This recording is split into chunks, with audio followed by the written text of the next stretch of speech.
Assalamu alaikum. This is Dr. Mariam from MedSparkle. As you all know, our today's topic is hierarchy system in pharmaceutical industry.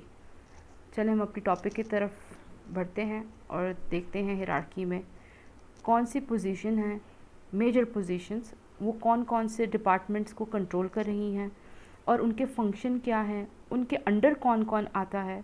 ठीक है, वो सब हम जो है इस hierarchy सिस्टम से जान सकेंगे. राइट उसके बाद हम चलते हैं नंबर 1 पोजीशन पे. नंबर 1 पोजीशन पे जैसे कि आप सब लोग देख सकते हैं CEO लिखा है. ठीक है, तो CEO इज़ द पर्सन जो कि लीड कर रहा होता है, पूरे प्लांट को देख रहा होता है, चला रहा होता है. Finance plus marketing plus plant की जो भी एक्टिविटीज़ होती हैं. ठीक, अब CEO के अंडर मेजर 3 पोजीशंस हैं. Number 1 is finance manager, number 2 is plant manager and number 3 is marketing and sales manager. Right, अब हम डिस्कस कर लेते हैं इन सब पोजीशंस को one by one. Finance manager के अंडर आ जाते हैं हमारे अकाउंट्स ऑफिसर, असिस्टेंट ऑफिसर और इनके हेल्पर्स आगे आ जाएंगे. कोई फर्म जो है वो एज अ हेल्पर रखती हैं, कोई नहीं रखती, किसी को ज़रूरत होती है, किसी को नहीं होती, तो उन पे डिपेंड करता है. लोकल फार्मा में ऐसे ही होता है, जितना उनका सेटअप होता है वो उसके हिसाब से ही डेजिग्नेशंस डेवलप करते हैं, हिरार्की डेवलप करते हैं. राइट, आगे हम देखते हैं सेकंड पोजीशन पे है हमारे प्लांट मैनेजर. बेसिक हमारा ये कंसर्न है, इनके अंडर जितने भी डिपार्टमेंट आएंगे, ये जिन डिपार्टमेंट्स को लीड कर रहे हैं, ये सब प्लांट की एक्टिविटी है. Okay, number 3 is marketing manager के नीचे आ जाती है सेल्स एंड मार्केटिंग टीम. सही, और ये जो हमारी दोनों पोजीशंस हैं like finance manager plus marketing manager, और इनकी जो टीम्स हैं वो मोस्टली जो है कंपनीज़ के हेड ऑफिस उसको डील कर रहे होते हैं. इनका प्लांट में कुछ ऐसा काम नहीं होता. ठीक है, तो प्लांट में जो है हमारा किसके साथ कंसर्न है, the major position, the head of our plant is plant manager. okay, plant manager जो है वो लीड करेंगे QAM को, क्वालिटी एश्योरेंस मैनेजर को, क्वालिटी कंट्रोल मैनेजर को, प्रोडक्शन मैनेजर को, रेगुलेटरी अफेयर मैनेजर को. हमारे एडमिन HR मैनेजर आ जाते हैं. राइट, उसके नीचे आ जाते हैं हमारे इंजीनियरिंग इंचार्ज. उसके बाद हमारे पास जो वेयर हाउस मैनेजर हैं वो भी प्लांट मैनेजर के अंडर ही आते हैं. इस स्लाइड में जो है मैं आपसे 2-3 जो शॉर्ट हायरार्कीज़ हैं वो डिस्कस करूँगी वन बाय वन. सही, नंबर 1 पे हमारे पास है, अब देखेंगे एडमिन और HR मैनेजर. सही, एडमिन और HR मैनेजर जो है वो लीड करते हैं किसको, एडमिन ऑफिसर को, असिस्टेंट एडमिन को, हेल्पर को.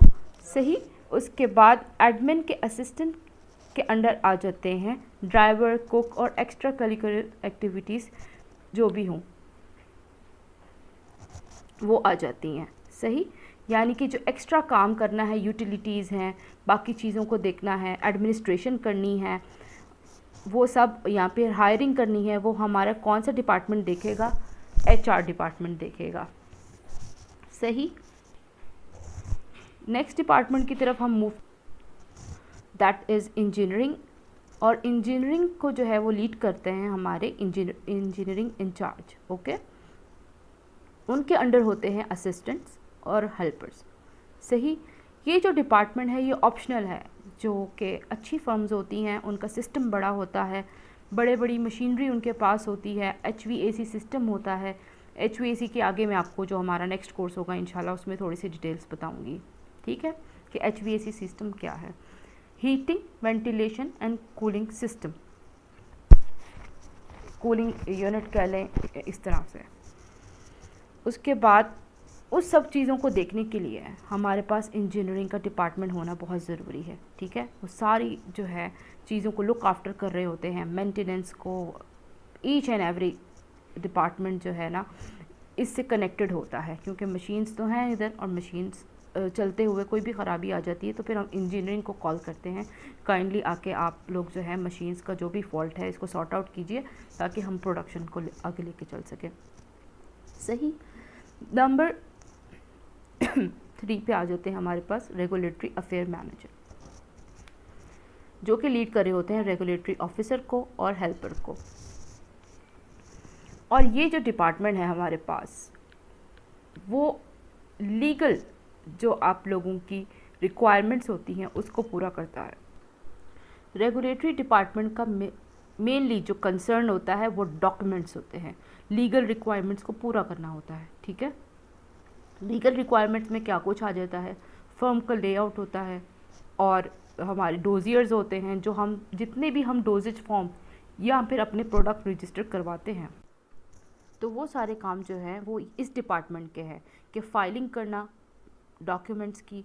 ठीक है, सारे डॉक्यूमेंट जो लीगल रिक्वायरमेंट्स हैं, यानी कि हमारा जो शेड्यूल बी है फोरेंसिक में हम पढ़ते हैं, ड्रग लॉ में पढ़ते हैं, जो कि प्रेस्क्राइब एक पूरा सिलेबस है। ठीक है, उसको कवर करना है इस रेगुलेटरी अफेयर्स डिपार्टमेंट ने। ठीक है, और ये जो है वो किसकी मदद से करेंगे, ये ख़ुद तो नहीं डॉक्यूमेंट बनाएंगे, ऑब्वियसली इनको हेल्प आउट करेंगे या फिर ये लोग बनवाएंगे QA से, QC से और प्रोडक्शन डिपार्टमेंट से। ठीक है, तो बेसिकली उनके डॉक्यूमेंट्स होते हैं जो कि रेगुलेटरी डिपार्टमेंट उसको कंपाइल अप करता है और फिर आगे जो है वो फॉरवर्ड कर देता है मिनिस्ट्री ऑफ हेल्थ में या फिर ड्रैप में, drug regulatory authority of Pakistan में।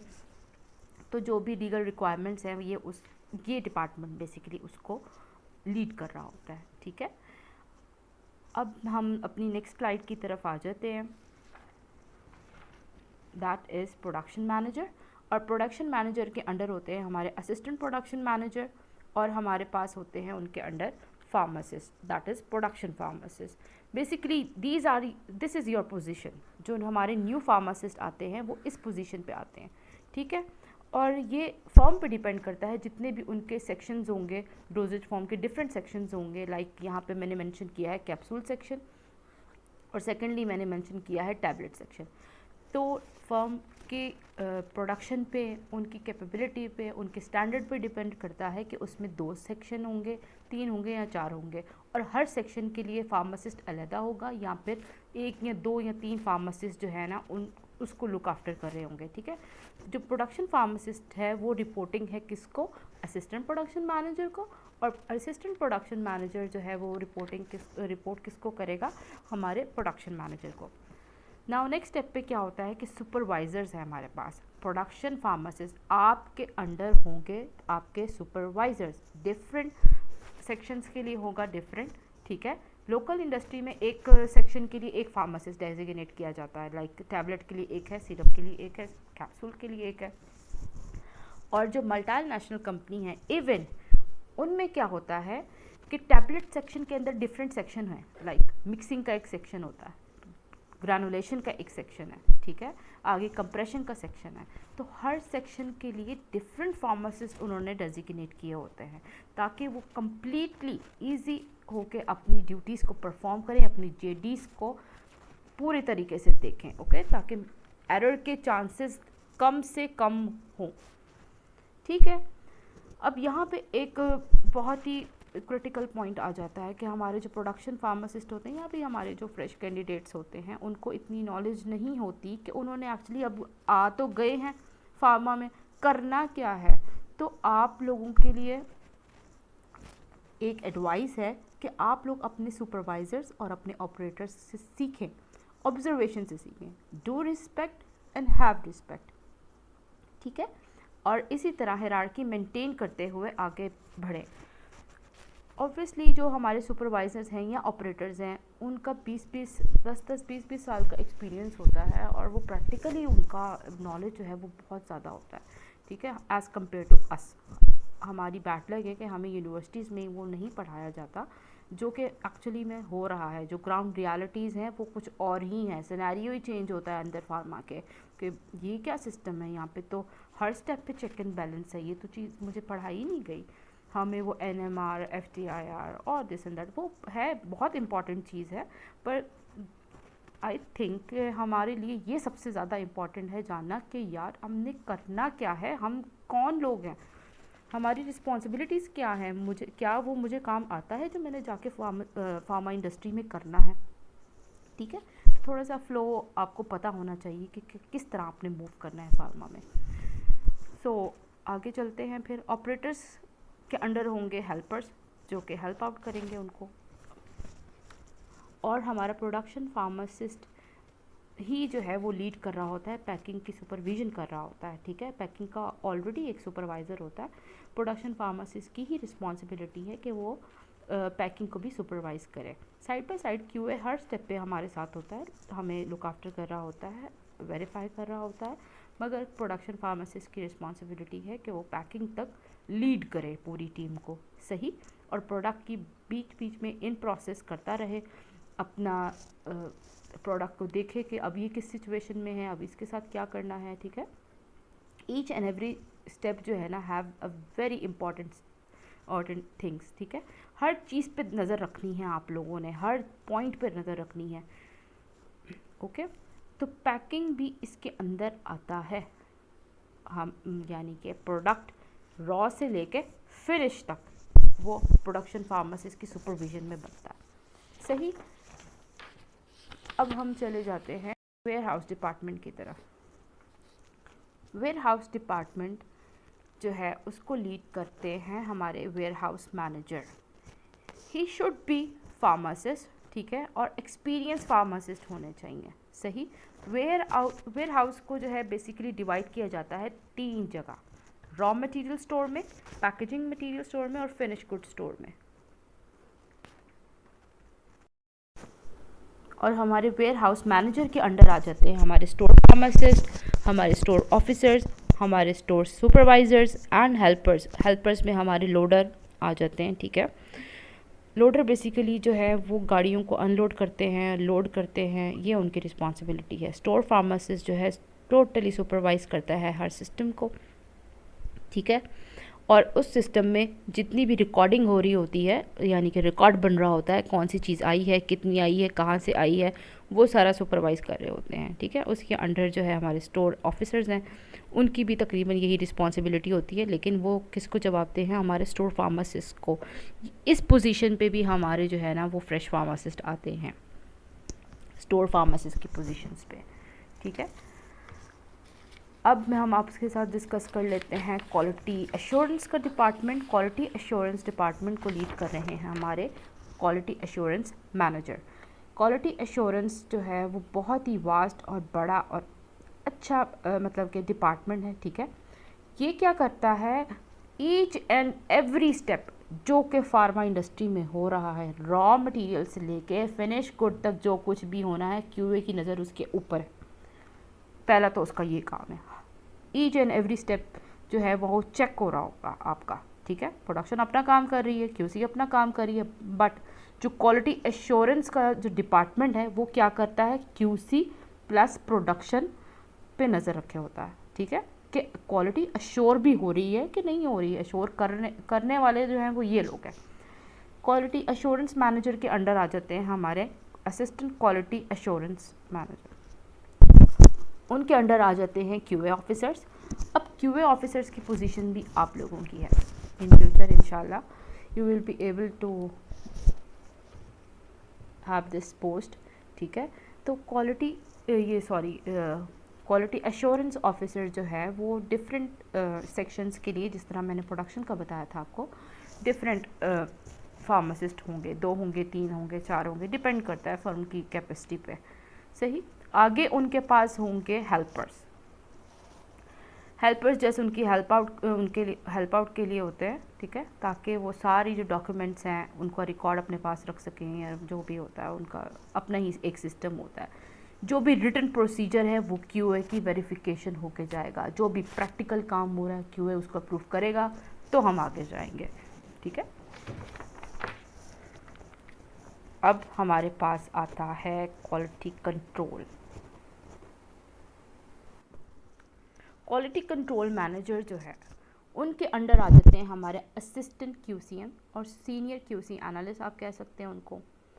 उनके अंडर आ जाते हैं हमारे क्यूसी एनालिस्ट, QC एनालिस्ट जो है वो डिवाइड कर दिए जाते हैं। ये आप लोगों की प्रोडक्शन कैपेसिटी पे डिपेंड करता है। QC एनालिस्ट जो है वो रॉ मटेरियल को एक टेस्ट करेगा, एक पैकिंग मटेरियल को टेस्ट करेंगे, और एक जो है वो करेगा FG को, यानी कि फिनिश गुड्स को, और the last one will test. Basically ये काम जो है IPQC का QA का होता है, मगर side by side quality control, उसने तो क्वालिटी को कंट्रोल करना है, वो अपना ही टेस्ट अपने साथ साथ लगा रहे होते हैं, ठीक है, टेस्ट कर रहे होते हैं। Meanwhile in process quality control, यानी कि प्रोसेस के दरमियान मिक्सिंग हुई है तो सैंपल गया, कंप्रेशन हो गई है तो सैंपल गया उसका, उसके पैरामीटर्स, उसकी स्पेसिफिकेशंस को चेक करने के लिए। सही, इन 4 कैटेगरीज में हम एनालिस्ट को डिवाइड करते हैं। And the last position in quality control वो जाती है लैब अटेंडेंट्स की, जो कि छोटे मोटे काम करते हैं, आपको हेल्प करते हैं। सही है, क्वालिटी कंट्रोल मैनेजर के अंडर ही आते हैं हमारे माइक्रोबायोलॉजिस्ट, माइक्रो के असिस्टेंट और हेल्पर्स। ठीक है, ये आंसरेबल है किसको? हमारे क्वालिटी कंट्रोल मैनेजर को। पहले तो हमने बात की है सारी हिरार्की पे, कौन कौन सी पोजीशंस हैं, उनके अंडर कौन कौन आता है, उनके काम क्या क्या हैं। ठीक है, अब हम ज़रा बात कर लेते हैं मटेरियल फ़्लो की, कि मटेरियल आएगा वो किस तरह से चलेगा।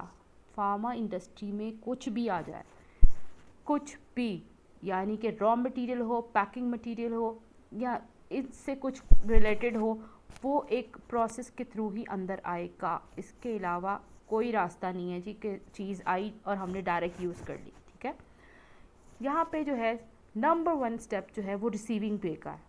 आपने मटेरियल रिसीव जिस जगह पे करना है वो प्रॉपरली लेबल होगी, एक एरिया होगा जहाँ पे गाड़ियाँ आएंगी, अनलोड होंगी। ठीक है, आप वो एरिया डेजिग्नेट कर दिया जाता है, और हर एरिया आपने देखा होगा, इस पिक्चर में देख रहे हैं आप, ये देखें, डीडस्टिंग एरिया, क्वारंटाइन एरिया, तो हर एरिया है, डिफरेंट एरिया, उसको लेबल किया जाता है, प्रॉपरली लेबल होते हैं, और वो एक मखसूस हिस्से होते हैं, डिफरेंट ब्लॉक्स होते हैं हमारे लेआउट के।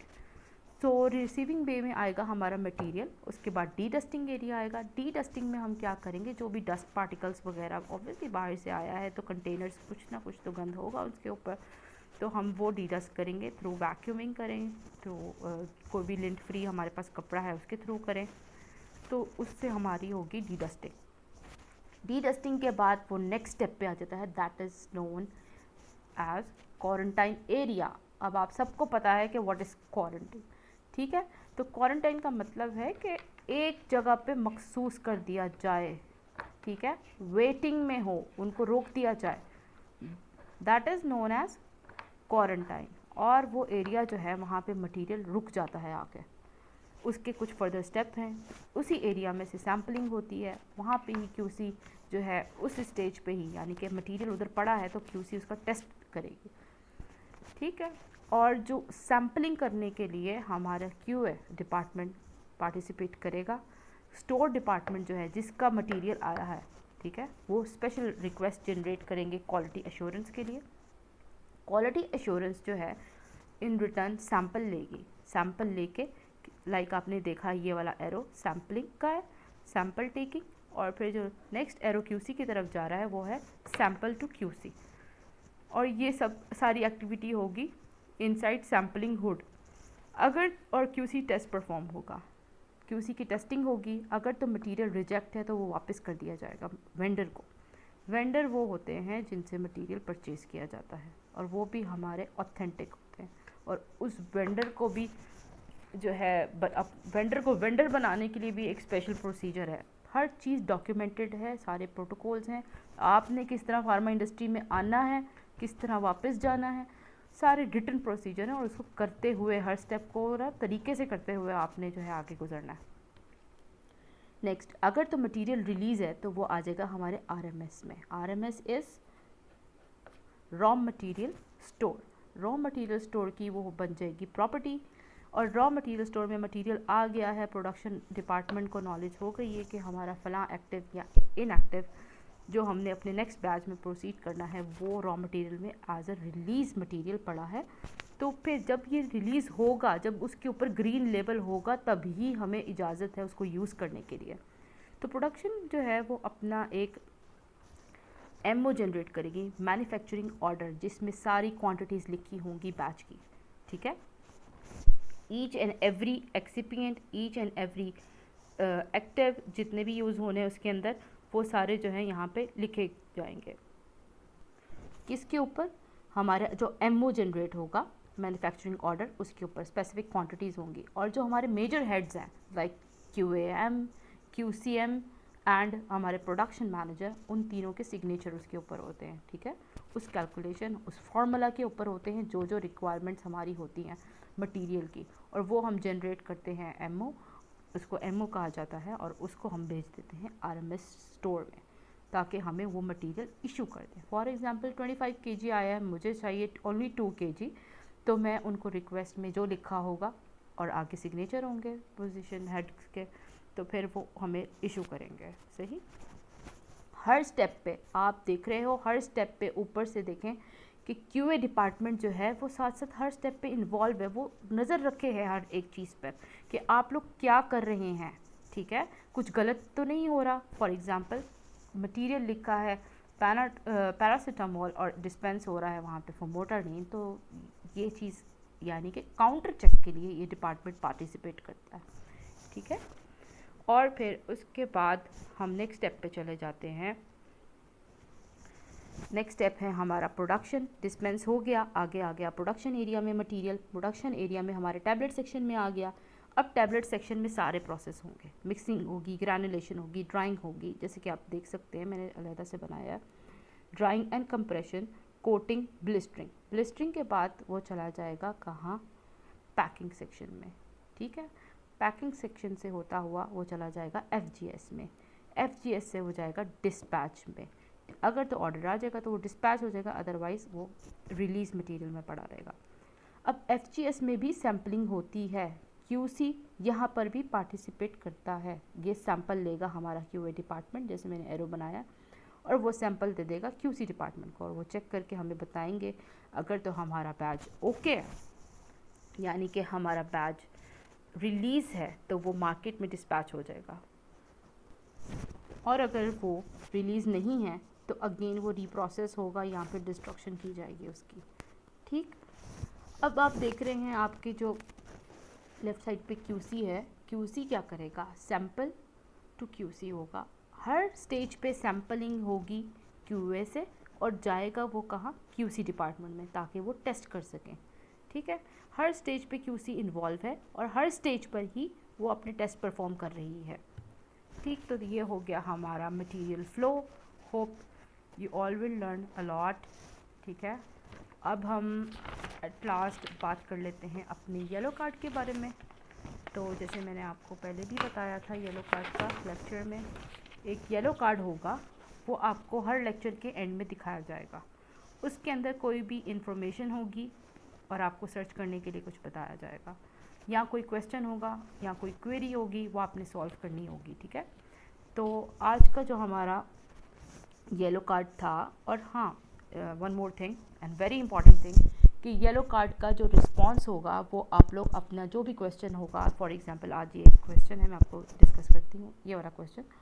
तो इस क्वेश्चन का जो आंसर है, सजेशन है, या कुछ भी आपने जो भी छोटी सी एक्टिविटी की है, वो आप अपना आंसर सबमिट कराएंगे हमारे व्हाट्सएप ग्रुप पे। ग्रुप का नंबर मैं आपको बता देती हूँ, ठीक है। और ये नीचे भी मेंशन किया हुआ है, बेसिकली ये 7 नहीं जो 1 है। और हमारा आज का क्वेश्चन है प्राइमोजेल पे, ये एक एक्सिपिएंट है, ठीक है। और प्राइमोजेल का आप लोगों ने मुझे बताना है chemical name, and the question is what percentage of Primojel is used as a disintegrant in tablets, ठीक है। तो क्या परसेंटेज प्राइमोजेल की यूज़ होती है टैबलेट्स के अंदर, आप लोगों ने वो बताना है।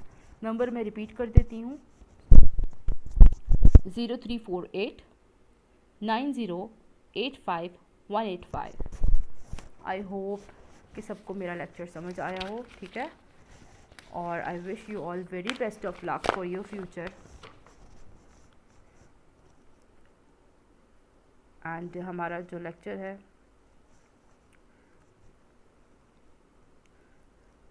अल्लाह हाफिज़।